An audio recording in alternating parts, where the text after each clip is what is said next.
Hi, everyone, and welcome back to the video series on market timing. This is the second part of contrarian trades. I will just continue the theme here, what I introduced last time, which is I'm looking at US stocks. I'm using contrarian strategy. And the metric that I'm focusing on is the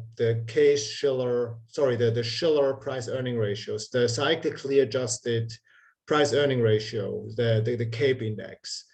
And so if we track the CAPE index going back all the way to 1990 for 115 years, and then we categorize every current value of the CAPE index into 5 buckets, into the richest ones here, the ones that where the CAPE index was 22 or higher, into a second one where it was still very expensive, somewhere between 17.8 to 22, all the way to when it was the cheapest, in this case, less than 10.7. So these are quintiles. When we categorize it that way and then look at forward returns of the S&P 500. So for argument's sake, let's say in 1 year, the CAPE index was at 8.5. So it falls into this bucket here, into the cheapest one. And let's say that was the case in 1937. And then you look forward, 10-year annualized average return of the S&P 500, and what you will see is on average, stocks did actually extremely well, like generating something like 11%. When you, on the other hand, when you look at the time when the CAPE index was extremely rich, in this case, above 22, so it was in the top quintile of valuation as of the current year, and then you look at on average what was the performance over the next 10 years, you will actually see that it was very low, 3%, so significantly lower than when the CAPE index was or stock valuations measured in form with the CAPE index were at their cheapest. So there is in fact this strong positive relationship, and it's monotonous, meaning that when stocks are very rich, you actually get compensated very little. And when in the future, in this case, over the next 10 years, and when stocks are extremely cheap, you actually get compensated the most over the next 10 years. It's a meaningful difference from 11% to 3%. The problem, however, is that this chart here has a hindsight bias. And we talked about hindsight bias last time. Let me just explain to you what it means here in this case, in this example. So if you probably remember when you plotted the Case-Shiller index, so this is time, and let's say this is 2015 as it's shown in that sample, and this is 1900. It's not exact, but it probably looks something like this, right? And then we have the Great Depression and stocks became very cheap, and then up again, right? Like something like this. And then like in the last couple of years, it was something like this. So this is like probably 1936, let's say. I don't know the exact dates, and this is probably the dot-com bubble here, and this low point here is actually something like 2008. Okay, so what the bar chart that I showed you earlier did was it's using the entire sample from here to 2015.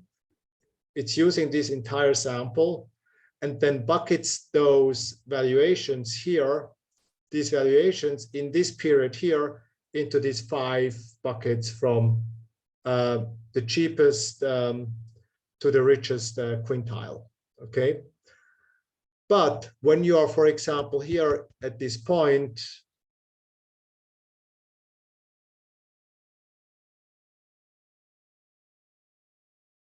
when you're here at this point, you don't have the information here for the future. So if you did this properly, avoiding the hindsight bias, you'd be only using information from 1900, let's say, to 1960, as an example. Okay, you'll be only using this data here and then categorize them into these 5 quintiles.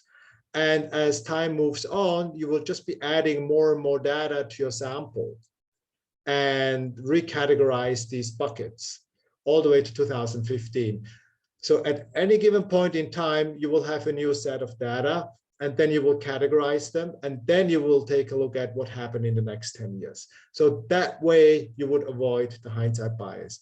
But that is not what's happening here in this chart. In this chart, what is happening is that it is using all the data from 1900 to 2015 and then categorizes them into richest, top quintile, bottom quintile, and looks at forward returns. If you avoid the hindsight bias, this is what you get. Now, let's focus on the 10-year forward returns again. It's these blue bars. And what you can see is, in fact, you still see like some sort of relationship here that is positive. However, it's not that clear cut anymore. Whether it's the cheapest or the second cheapest category or the third cheapest category, it's now, it doesn't really matter that much anymore. Okay, so it actually kind of plateaus. It's true that when CAPE is at its lowest quintile in this sense, then forward-looking returns are actually high, and vice versa. When the CAPE index is at its highest, the richest, you actually get very little. You get very little compensated for it. And so now this picture, even though you still have this relationship from low returns when the current CAPE is rich to higher returns when the current CAPE is cheap, that relationship is not that monotonous anymore. And you could actually say similarly for different investment horizons. Now, we can see historically there is some evidence for a relationship between relative value, rich, cheap signals based on historical data, and then future returns. So there is some predictability. The evidence is there, but maybe not less strong, but it's still there. So what we're going to talk about next is implementing a trade that will try to harvest the information that we have here with CAPE and the S&P 500, and let's see what comes out of it. So I'll see you next time.